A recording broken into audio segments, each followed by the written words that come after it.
ನಮಸ್ಕಾರ ಎಲ್ಲರಿಗೂ. ಈ ಒಂದು ವಿಡಿಯೋದಲ್ಲಿ ಅಂಗನವಾಡಿ ಕಾರ್ಯಕರ್ತೆ ಮತ್ತು ಅಂಗನವಾಡಿ ಸಹಾಯಕಿ ಹುದ್ದೆಗೆ ಆನ್ಲೈನ್ ಮುಖಾಂತರ ಅರ್ಜಿಯನ್ನು ಆಹ್ವಾನಿಸಲಾಗಿದೆ.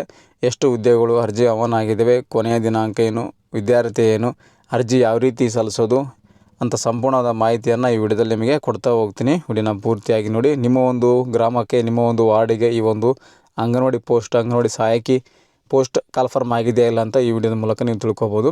ನೀವು ಕೂಡ ಸರ್ಚ್ ಮಾಡ್ಬೋದು ಯಾವ ರೀತಿಯ ನೋಡ್ಕೊಳ್ಳೋದು ಅಂತ ಅದನ್ನು ತಿಳಿಸ್ಕೊಡ್ತಾ ಇದ್ದೀನಿ. ಬನ್ನಿ ವಿಡಿಯೋನ ಸ್ಟಾರ್ಟ್ ಮಾಡೋಣ.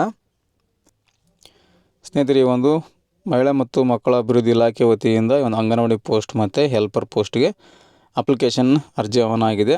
ಇದು ನಮ್ಮ ಒಂದು ಯಾದಗಿರಿ ಜಿಲ್ಲೆಯಲ್ಲಿ ಅರ್ಜಿ ಆಹ್ವಾನ ಆಗಿದೆ. ನಿಮ್ಮ ಒಂದು ಜಿಲ್ಲೆ ಬೇರೆ ಆಗಿದ್ದರೆ ನಿಮ್ಮ ಒಂದು ಜಿಲ್ಲೆಯ ಒಂದು ವೆಬ್ಸೈಟಿಗೆ ಹೋಗಿ ನೀವು ಅರ್ಜಿಯನ್ನು ಸಲ್ಲಿಸ್ಕೋಬೇಕಾಗುತ್ತೆ ಮತ್ತು ಮಾಹಿತಿಯನ್ನು ಪಡ್ಕೋಬೇಕಾಗುತ್ತೆ. ಪ್ರತಿಯೊಂದು ಜಿಲ್ಲೆಗೂ ಒಂದು ವೆಬ್ಸೈಟನ್ನು ಮಾಡಿರ್ತಾರೆ. ZP ಅಂತ ಸರ್ಚ್ ಮಾಡಿ ನಿಮ್ಮ ಒಂದು ಡಿಸ್ಟಿಕ್ ಹೆಸರು ಹಾಕ್ಕೊಳ್ಳಿ. ಎಕ್ಸಾಂಪಲ್ ಆಗಿ ನಮ್ಮ ಒಂದು ಡಿಸ್ಟಿಕ್ಕು ಯಾದಗಿರಿ, ZPYadgiri.go.in ಅಂತ ಸರ್ಚ್ ಕೊಟ್ಟರೆ ನಿಮಗೆ ಅಲ್ಲಿ ನಮ್ಮದು ಅಧಿಕೃತವಂತ ವೆಬ್ಸೈಟ್ ಓಪನ್ ಆಗುತ್ತೆ. ಪ್ರತಿಯೊಂದು ಡಿಸ್ಟಿಕ್ ಕೂಡ ಒಂದು ವೆಬ್ಸೈಟನ್ನು ಮಾಡಿರ್ತಾರೆ ಗೌರ್ಮೆಂಟ್ ಕಡೆಯಿಂದ. ಸೊ ಅಲ್ಲಿ ಹೋಗಿ ನೀವು ಚೆಕ್ ಮಾಡ್ಕೋಬೇಕು. ಅಧಿಕೃತವಂತ ಅಧಿಸೂಚನೆಯಲ್ಲಿ ನೋಡ್ತಾ ಇದ್ದೀರಾ, ಅಂಗನವಾಡಿ ಕಾರ್ಯಕರ್ತೆ ಮತ್ತು ಸಹಾಯಕ ಹುದ್ದೆಗೆ ಅರ್ಜಿ ಆಹ್ವಾನ ಆಗಿರೋ ಬಗ್ಗೆ ಜಿಲ್ಲಾಧಿಕಾರಿ ಅವರಿಂದ ಈ ಒಂದು ಅಧಿಸೂಚನೆ ಬಂದಿದೆ. ಜಿಲ್ಲೆಯ ಹೆಸರು ಮತ್ತು ತಾಲೂಕಿನಲ್ಲಿ ಎಷ್ಟು ಪೋಸ್ಟ್ ಅರ್ಜಿ ಆಹ್ವಾನ ಆಗಿದೆ ಅಂತ ಇಲ್ಲಿ ಕೊಟ್ಟಿದ್ದಾರೆ ನೋಡಿ. ಯೋಜನೆ ಹೆಸರು ಶಾಪುರ್, ಸುರಪುರ, ಯಾದಗಿರಿ, ಗುರುಮಿಟ್ಕಲ್ ಭಾಗಕ್ಕೆ ಈ ಒಂದು ಅರ್ಜಿ ಆಹ್ವಾನ ಆಗಿದೆ. ನಮ್ಮ ಒಂದು ಜಿಲ್ಲೆಯಲ್ಲಿ ಇಷ್ಟು ತಾಲೂಕು ಬರ್ತವೆ, ಇಷ್ಟು ತಾಲೂಕಿಗೆ ಅರ್ಜಿ ಆಹ್ವಾನ ಆಗಿದೆ. ಅಂಗನವಾಡಿ ಕಾರ್ಯಕರ್ತೆ ಪೋಸ್ಟ್ ಕೊಟ್ಟಿದ್ದಾರೆ.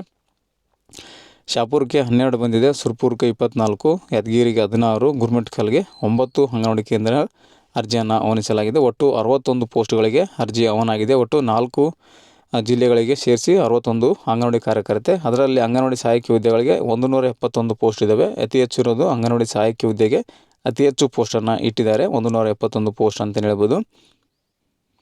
ಅಂಗನವಾಡಿ ಪೋಸ್ಟ್ ಅತಿ ಹೆಚ್ಚು ಇರೋದು ಸುರಪುರ ತಾಲೂಕಿನಲ್ಲೇ ಅತಿ ಹೆಚ್ಚು ಪೋಸ್ಟನ್ನು ಕೊಟ್ಟಿದ್ದಾರೆ. ಅತಿ ದೊಡ್ಡ ಜಿಲ್ಲೆ ಸುರಪುರ ತಾಲೂಕು, ಹಾಗಾಗಿ ಇಲ್ಲಿ ಹೆಚ್ಚಿಗೆ ಪೋಸ್ಟನ್ನು ಇಟ್ಟಿದ್ದಾರೆ. ಇಲ್ಲಿ ಶಾಪೂರು, ಸುರಪುರ, ಇದರಲ್ಲಿ ಹೊಸ ಜಿಲ್ಲೆಗಳನ್ನು, ತಾಲೂಕುಗಳನ್ನು ಆ್ಯಡ್ ಮಾಡಿಲ್ಲ. ಹುಣಸಿಗೆ ಆಗಿರ್ಬೋದು, ವಡಗೇರಿ ಆಗಿರ್ಬೋದು, ಹೊಸ ತಾಲೂಕುಗಳಲ್ಲಿ ಲಿಸ್ಟನ್ನು ಕೊಟ್ಟಿಲ್ಲ. ಸೊ ಹಳೆ ಒಂದು ತಾಲೂಕಿನಲ್ಲೇ ಆ್ಯಡ್ ಮಾಡಿ ಇದನ್ನು ಬಿಟ್ಟಿದ್ದಾರೆ. ಅರ್ಜಿ ಸಲ್ಲಿಸುವ ಒಂದು ವೆಬ್ಸೈಟನ್ನು ನೋಡ್ತಾ ಇದ್ದಾರೆ. ನಮ್ಮ ಒಂದು ಜಿಲ್ಲೆಯ ಒಂದು ವೆಬ್ಸೈಟು ZPYadgiri.Karnataka.go.in ಅಂತ ಇದೇ ವೆಬ್ಸೈಟ್ ಮುಖಾಂತರ ಅರ್ಜಿಯನ್ನು ಸಲ್ಲಿಸೋಕ್ಕೆ ಅವಕಾಶ ಇದೆ. 2 ಇದೆ. Yadgiri.nic.in ಅಂತ ಇದು old website. So new website ಬಂದು ಇದಿದೆ. ಸೊ ಅರ್ಜಿ ಸಲ್ಲಿಸೋದು ನೆಕ್ಸ್ಟ್ ವಿಡಿಯೋದಲ್ಲಿ ತಿಳಿಸ್ಕೊಡ್ತೀನಿ. ಮೊಬೈಲ್ ಮೂಲಕ ಅರ್ಜಿಯನ್ನು ಸಲ್ಲಿಸ್ಕೋಬೋದು. ಸೊ ಮೊದಲು ಬೇರೆ ಒಂದು ವೆಬ್ಸೈಟ್ನಲ್ಲಿ ಇಟ್ಟಿದ್ದರು, ಮಹಿಳೆ ಮತ್ತು ಮಕ್ಕಳ ಅಭಿವೃದ್ಧಿ ಇಲಾಖೆಯಲ್ಲಿ ಇತ್ತು. ಸೊ ಇವಾಗ ಇದನ್ನು ಸ್ವಲ್ಪ ಚೇಂಜನ್ನು ಮಾಡಿದ್ದಾರೆ ಅಪ್ಲಿಕೇಶನು. ಸೊ ಅದು ಹಾಕಿ ನಿಮ್ಗೆ ತೋರಿಸ್ತೀನಿ. ಕೊನೆಯ ದಿನ ಕೊಟ್ಟಿದ್ದಾರೆ. ಅರ್ಜಿ ಸಲ್ಲಿಸುವ ಪ್ರಾರಂಭಿಕ ದಿನಾಂಕ ಬಂದು 24/7 ಪ್ರಾರಂಭ ಆಗಿದೆ. 24/8 ಕೊನೆಯ ದಿನಾಂಕ. 1 ತಿಂಗಳ ಕಾಲಾವಕಾಶ ಇದೆ ನಿಮಗೆ. ಈ 1 ತಿಂಗಳಲ್ಲಿ ನೀವು ಅರ್ಜಿಯನ್ನು ಸಲ್ಲಿಸ್ಕೋಬೇಕು. ಆದಷ್ಟು ಬೇಗ ಸಲ್ಲಿಸ್ಕೊಳ್ಳಿ, ಯಾಕಂದರೆ ಸರ್ವರು ಪ್ರಾಬ್ಲಮ್ ಇರುತ್ತೆ. ಹಾಗಾಗಿ ಎಷ್ಟು ಬೇಗ ಸಲ್ಲಿಸ್ತಾರೋ ಅಷ್ಟು ನಿಮಗೆ ಅನುಕೂಲ ಆಗುತ್ತೆ. ಲಾಸ್ಟಲ್ಲಿ ಸಲ್ಲಿಸೋಕೆ ಹೋದರೆ ಸರ್ವರ್ ಪ್ರಾಬ್ಲಮಿಂದ ನಿಮಗೆ ಅರ್ಜಿ ಸಬ್ಮಿಟ್ ಆಗೋದಿಲ್ಲ. ಈ ಒಂದು ಅಂಗನವಾಡಿ ಕಾರ್ಯಕರ್ತೆ ಹುದ್ದೆಗೆ ವಿದ್ಯಾರ್ಥಿಯನ್ನು ನೋಡೋದಾದರೆ PUC ಮುಗಿದವರು ಇದಕ್ಕೆ ಅರ್ಜಿಯನ್ನು ಸಲ್ಲಿಸ್ಬೋದು. ನೋಡಿ, ವಿದ್ಯಾರ್ಥಿ ಕೊಟ್ಟಿದ್ದಾರೆ. ಅಂಗನವಾಡಿ ಕಾರ್ಯಕರ್ತೆ ಹುದ್ದೆಗೆ ನೀವು ಸಲ್ಲಿಸಬೇಕಂದ್ರೆ ಮಿನಿಮಮ್ ಕನಿಷ್ಠ ಅಂದರೂ PUC ಮುಗಿದಿರಬೇಕಾಗುತ್ತೆ. ನೋಡಿ, PUC 3 ಆಗಿರಲೇಬೇಕು. SLCನಲ್ಲಿ ಕನ್ನಡ ಭಾಷೆ, ಕನ್ನಡ ಪೇಪರ್ ಏನೇ ಇರುತ್ತಲ್ಲ, ಆ ಒಂದು ಪ್ರಥಮ ಭಾಷೆ ಫಸ್ಟ್ ಪೇಪರ್ ಅಥವಾ ಸೆಕೆಂಡ್ ಪೇಪರ್ ಆಗಿ ನೀವು ಓದಿರಬೇಕಂತ ಕೊಟ್ಟಿದ್ದಾರೆ. PUC ಪಾಸ್ ಆಗಿರಬೇಕು ಮತ್ತು ಕನ್ನಡದಲ್ಲಿ, ಅಂದರೆ ಫಸ್ಟ್ ಪೇಪರ್ ಕನ್ನಡದಲ್ಲಿ ಓದಿರಬೇಕಂತ ಕೊಟ್ಟಿದ್ದಾರೆ. ಸೆಕೆಂಡ್ ಪೇಪರ್ ಅಥವಾ ಫಸ್ಟ್ ಪೇಪರ್ ಕನ್ನಡದಲ್ಲಿ SLCನಲ್ಲಿ ಇರಬೇಕು. ಅಂಗನವಾಡಿ ಸಹಾಯಕಿ ಹುದ್ದೆಗೆ ವಿದ್ಯಾರ್ಥಿಯನ್ನು ನೋಡೋದಾದರೆ ಕನಿಷ್ಠ SLCಯನ್ನು ಮುಗಿದಿರಬೇಕು. ಅಂಗನವಾಡಿ ಸಹಾಯಕಿ ವಿದ್ಯಾರ್ಥಿ ಕನಿಷ್ಠ SLC ಪಾಸ್ ಆಗಿರಬೇಕು ಅಥವಾ ತಸ್ತಮಾನ ತರಗತಿ ತೇರ್ಗಡೆ ಆಗಿರಬೇಕಂತ ಕೊಟ್ಟಿದ್ದಾರೆ.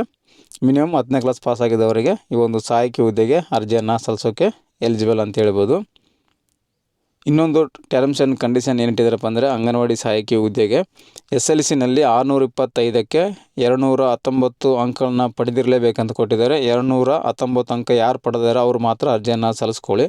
219ಕ್ಕೆ ಯಾರು ಕಡಿಮೆ ಬರ್ತಾರೋ ಅವ್ರನ್ನ ಪರಿಗಣಿಸುವುದಿಲ್ಲ ಅಂತ ಸ್ಪಷ್ಟವಾಗಿ ಕೊಟ್ಟಿದ್ದಾರೆ. ನೋಡಿ, 219 ಅಂಕಗಳನ್ನು ಹೊಂದಿರುವ ಅಭ್ಯರ್ಥಿಗಳನ್ನು ಮಾತ್ರ ಪರಿಗಣಿಸಲಾಗುವುದು ಅಂತ ಕೊಟ್ಟಿದ್ದಾರೆ. ಹಾಗಾಗಿ 219 ಯಾರು ಪಡ್ಕೊಂಡಿದ್ದಾರೆ ಅವರು ಮಾತ್ರ ಅರ್ಜಿಯನ್ನು ಸಲ್ಲಿಸ್ಕೊಳ್ಳಿ. 200 ಕಮ್ಮಿ ಇದ್ದರೆ ಅವ್ರಿಗೆ ಅರ್ಜಿ ಸಲ್ಲಿಸೋಕ್ಕೆ ಹೋಗಬೇಡಿ, ಯಾಕಂದರೆ ಇಲ್ಲಿದೆ ಟರ್ಮ್ಸ್ ಆ್ಯಂಡ್ ಕಂಡೀಷನ್ ಇಟ್ಟಿದ್ದಾರೆ ಅವರು ಸ್ಪಷ್ಟವಾಗಿ.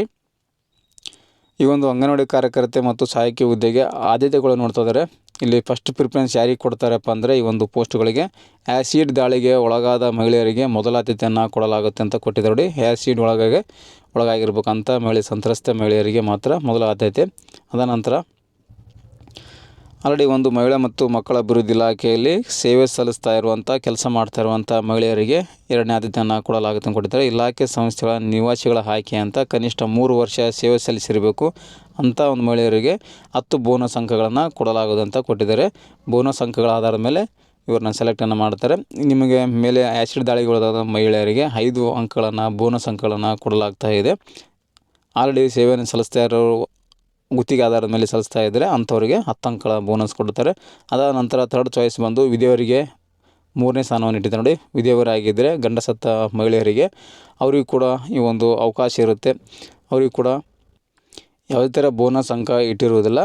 ಇದರಲ್ಲಿ 3ನೇ ಚಾಯ್ಸ್ ಯಾವ ರೀತಿ ಇರುತ್ತಪ್ಪ ಅಂದರೆ ನಿಮಗೆ ಇಲಾಖೆಯಲ್ಲಿ ಆಲ್ರೆಡಿ ಗುತ್ತಿಗೆ ಆಧಾರದ ಮೇಲೆ ಕೆಲಸ ಮಾಡ್ತಿರೋರನ್ನ ಮತ್ತು ಆ್ಯಸಿಡ್ಗೆ ಒಳಗಾದ ಮಹಿಳೆಯರನ್ನು ಹೊರತುಪಡಿಸಿ ಇವರನ್ನು ಫಸ್ಟ್ ಆದ್ಯತೆ ಅಂತ ಕೊಡ್ತಾರೆ. ಆ್ಯಸಿಡ್ ಒಳಗಾದವರು ಮತ್ತು ಆಲ್ರೆಡಿ ಕೆಲಸ ಮಾಡ್ತಾ ಇರೋರು ಗುತ್ತಿಗೆ ಆಧಾರ ಮೇಲೆ ಅವರನ್ನು ಸೆಕೆಂಡ್ ಚಾಯ್ಸನ್ನು ತಿಳ್ಕೊಂಡು ಇವ್ರು ಯಾರಿಲ್ಲ ಅಂದರೆ ಡೈರೆಕ್ಟಾಗಿ ನೇರವಾಗಿ ಈ ಒಂದು ವಿಧಿವೆಯರನ್ನು ಗಂಡ ಸತ್ತ ಮಹಿಳೆಯರನ್ನು ನೇರವಾಗಿ ಆಯ್ಕೆಯನ್ನು ಮಾಡತಕ್ಕದ್ದು, ಉಳಿಕಿದವರನ್ನು ಪರಿಗಣಿಸಲಾಗುವುದಿಲ್ಲ ಅಂತ ಕೂಡ ಕೊಟ್ಟಿದ್ದಾರೆ ನೋಡಿ. ಥರ್ಡ್ ಚಾಯ್ಸ್ ಇಂಥವರಿಗೆ ಇರುತ್ತೆ, ವಿಧಿಯವರಿಗೆ ಅವಕಾಶವನ್ನು ಕೊಟ್ಟಿದ್ದಾರೆ. ಮತ್ತು ಅಂಗವಿಕಲರಿಗೆ 4ನೇ ಸ್ಥಾನವನ್ನು ಕೊಟ್ಟಿದ್ದಾರೆ. ದೈಹಿಕ ಅಂಗವಿಕಲ 40% ಮಿನಿಮಮ್ ಹೊಂದಿರಬೇಕಂತ ಕೊಟ್ಟಿದ್ದಾರೆ ನೋಡಿ. 40% ಮೀರದಂತೆ ಇರುವವರು ಅಂತ ಕೊಟ್ಟಿದ್ದಾರೆ. 40% ಒಳಗಡೆ ಇರಬೇಕು. ಹೆಚ್ಚಿನ ಒಂದು ಅಂಗವಿಕಲ ಇದ್ದವರಿಗೆ ಪಡೆದುಕೊಳ್ಳುವುದಿಲ್ಲ. 40% ಒಳಗಡೆ ಇರುವಂಥ ಮತ್ತು UID ಕಾರ್ಡನ್ನು ತೊಗೊಂಡಿರಬೇಕು. 5 ಅಂಕಗಳನ್ನು ಬೋನಸ್ ಕೂಡ ನಿಮಗೆ ಕೊಡಲಾಗ್ತಾ ಇದೆ ಅಂಗವಿಕಲರಿಗೆ. ಮತ್ತು ಈ ಒಂದು ಅಂಗನವಾಡಿ ಸಹಾಯಕಿ ಮತ್ತು ಅಂಗನವಾಡಿ ಕಾರ್ಯಕರ್ತೆ ಹುದ್ದೆಗೆ ಬೇಕಾಗುವಂಥ ಡಾಕ್ಯುಮೆಂಟ್ ಯಾವಪ್ಪ ಅಂದರೆ ಆನ್ಲೈನ್ ಅರ್ಜಿ ಲಗತ್ತಿಸಿದ ದಾಖಲೆಗಳು, ಅರ್ಜಿತ ನಮೂನೆ ಅಂತ ಕೊಟ್ಟಿದ್ದಾರೆ. ಆನ್ಲೈನ್ ಅರ್ಜಿ ಇದಕ್ಕೆ ಬೇಕಾಗುತ್ತೆ. ಜನನ ಪ್ರಮಾಣಪತ್ರ ಕೊಟ್ಟಿದ್ದಾರೆ. ಜನನ ಪತ್ರ ನಿಮಗೆ ಬರ್ತ್ ಸರ್ಟಿಫಿಕೇಟ್ ಇದ್ದರೆ ಓಕೆ, ಇಲ್ಲಾಂದರೆ ಜನ್ಮ ದಿನಾಂಕ ಇರುವ SLC ಅಂಕಪಟ್ಟಿ, ನಿಗದಿತ ವಿದ್ಯಾರ್ಥಿ ಅಂಕಪಟ್ಟಿ, PUC ಬೇಕಾಗುತ್ತೆ, SLC ಮಾರ್ಕ್ಸ್ ಕಾರ್ಡ್ ಬೇಕಾಗುತ್ತೆ. ತಹಸೀಲ್ದಾರ್ ಅವರಿಂದ ಪಡೆದ 3 ವರ್ಷದ ಒಳಗಿನ ವಾಸಸ್ಥಳ ಪ್ರಮಾಣಪತ್ರ ಅಂತ ಕೊಟ್ಟಿದ್ದಾರೆ. 3 ವರ್ಷದ ಒಳಗಿನ ಒಂದು ವಾಸಸ್ಥಳ ಪ್ರಮಾಣಪತ್ರ ಪಡೆದಿರಬೇಕು. ಅಭ್ಯರ್ಥಿ ಜಾತಿ ಪ್ರಮಾಣಪತ್ರ ತಹಸೀಲ್ದಾರನ್ನು ಪಡೆದಿರಬೇಕು. ಪತಿ ಮರಣ ಹೊಂದಿದ್ದರೆ, ವಿಧಿವೆ ಆಗಿದ್ದರೆ ಅವರ ಒಂದು ಮರಣ ಸರ್ಟಿಫಿಕೇಟ್ ಪಡಬೇಕಾಗುತ್ತೆ. ಮತ್ತು ವಿಧವೆ ಪ್ರಮಾಣಪತ್ರ ಕೂಡ ತಹಸೀಲ್ದಾರರಿಂದ ಪಡಿಬೇಕಾಗುತ್ತೆ. ವಿಧವೆ ಸರ್ಟಿಫಿಕೇಟ್ ಬರುತ್ತೆ ಆನ್ಲೈನ್ ಮುಖಾಂತರ. ಮತ್ತು ಡೆತ್ ಸರ್ಟಿಫಿಕೇಟ್ ಕೂಡ ಹೊಂದಿರಬೇಕಾಗುತ್ತೆ. ಅಂಗವಿಕಲರಾಗಿದ್ದರೆ UID ಕಾರ್ಡನ್ನು ಹೊಂದಿರಬೇಕಾಗುತ್ತೆ. ಅಂಗವಿಕಲತೆ ಬಗ್ಗೆ UID ಕಾರ್ಡನ್ನು ಹೊಂದಿರಬೇಕು. ಮತ್ತು ವಿಚ್ಛೇದನ ಆಗಿದ್ದರೆ ನ್ಯಾಯಾಲಯದಿಂದ ಪಡೆದಿರಬೇಕಂತ ಕೊಟ್ಟಿದ್ದಾರೆ. ಡೈವರ್ಸ್ ಸರ್ಟಿಫಿಕೇಟನ್ನು ನೀವು ಹೊಂದಿರಬೇಕು, ಕೋರ್ಟ್ ಆರ್ಡರ್ನ ಪಡೆದಿರಬೇಕಾಗುತ್ತೆ. ಮತ್ತು ನೀವೇನಾದರೂ ಆಲ್ರೆಡಿ ಸೇವೆಯನ್ನು ಸಲ್ಲಿಸ್ತಾ ಇದ್ದರೆ, ಕನಿಷ್ಠ 3 ವರ್ಷ ನೀವೇನು ಡ್ಯೂಟಿ ಮಾಡ್ತಾ ಇದ್ದರೆ ಆ ಒಂದು ಇಲಾಖೆಯಿಂದ ನೀವು ನಿವಾಸಿ ಪ್ರಮಾಣಪತ್ರವನ್ನು ಪಡೆದಿರಬೇಕಾಗುತ್ತೆ. ಸೇವೆ ಸಲ್ಲಿಸಿರೋ ಬಗ್ಗೆ ಅಲ್ಲಿ ಇಲಾಖೆಯಿಂದ ಅಧಿಕಾರಿಗಳಿಂದ ಒಂದು ಸರ್ಟಿಫಿಕೇಟನ್ನು ಪಡ್ಕೋಬೇಕಾಗುತ್ತೆ. ಮತ್ತು ಯೋಜನೆ ನಡೆಸುತ್ತಾ ನಿಮ್ಮ ಹತ್ರ ಏನಾದರೂ ಇದೆ PDF ಸರ್ಟಿಫಿಕೇಟ್ ಏನಿದ್ದರೆ ಅದೊಂದು PDF ಸರ್ಟಿಫಿಕೇಟನ್ನು ನೀವು ಪಡ್ಕೊಂಡಿರಬೇಕಾಗುತ್ತೆ ತಹಸೀಲ್ದಾರರಿಂದ. ಮತ್ತು ಆಧಾರ್ ಕಾರ್ಡು, ಮತದಾರ ಗುರುತಿನ ಚೀಟಿ, ರೇಷನ್ ಕಾರ್ಡನ್ನು ಕೂಡ ಬೇಕಾಗುತ್ತೆ. ಎಲ್ಲ ದಾಖಲಾತಿಗಳನ್ನು ಪತ್ರಾಂಕಿತ ಅಧಿಕಾರಿಗಳಿಂದ ದೃಢೀಕೃತ ಮಾಡಿಸಿ ಸಲ್ಲಿಸುವಂತ ಕೊಟ್ಟಿದೆ ನೋಡಿ. 13ನೇ ಪಾಯಿಂಟ್ ತುಂಬ ಇಂಪಾರ್ಟೆಂಟು. ಯಾಕಂದರೆ ಎಲ್ಲ ಒಂದು ದಾಖಲೆಗಳನ್ನು ಪತ್ರಾಂಕಿತ ಅಧಿಕಾರಿಗಳಿಂದ, ಗೆಜೆಟೆಡ್ ಆಫೀಸರ್ಗಳಿಂದ ದೃಢೀಕರಿಸಿ ಅಂತ ಕೊಟ್ಟಿದೆ. ಅಟೆಸ್ಟೆಡ್ ಮಾಡಿಸಿ ನೀವು ಅರ್ಜಿಯನ್ನು ಸಲ್ಲಿಸಬೇಕು. ಡೈರೆಕ್ಟಾಗಿ ಹಾಗೆ ಸಲ್ಲಿಸಬಾರ್ದು.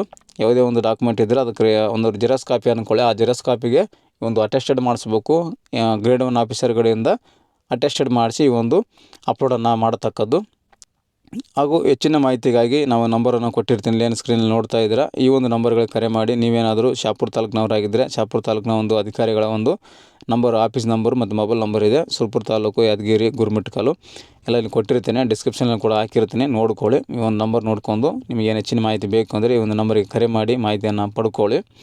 ಸೊ ನೆಕ್ಸ್ಟ್ ವಿಡಿಯೋದಲ್ಲಿ ಅರ್ಜಿಯನ್ನು ಯಾವ ರೀತಿ ಸಲ್ಲಿಸುವಂತ ತಿಳಿಸ್ಕೊಡ್ತೀನಿ.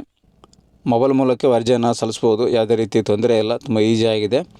ಸೊ ಹೊಸ ವಿಧಾನದಲ್ಲಿದೆ. ಸೊ ಅದನ್ನು ಇವತ್ತೇ ಒಂದು ವಿಡಿಯೋ ಮಾಡಿ ನಿಮಗೆ ತಿಳಿಸ್ಕೊಡ್ತೇನೆ. ಸೊ ಇದಿಷ್ಟು ಒಂದು ಅಂಗನವಾಡಿ ಕಾರ್ಯಕರ್ತೆ ಮತ್ತು ಸಹಾಯಕಿ ಹುದ್ದೆಗೆ ಅರ್ಜಿ ಆಹ್ವಾನ ಬಗ್ಗೆ ಮಾಹಿತಿಯನ್ನು ಕೊಟ್ಟಿದ್ದೀನಿ ಸ್ನೇಹಿತರೆ. ಈ ಒಂದು ಮಾಹಿತಿ ನಿಮಗೆ ಉಪಯುಕ್ತ ಆಗಿದೆ ಅಂತ ಅಂದ್ಕೊತೀನಿ.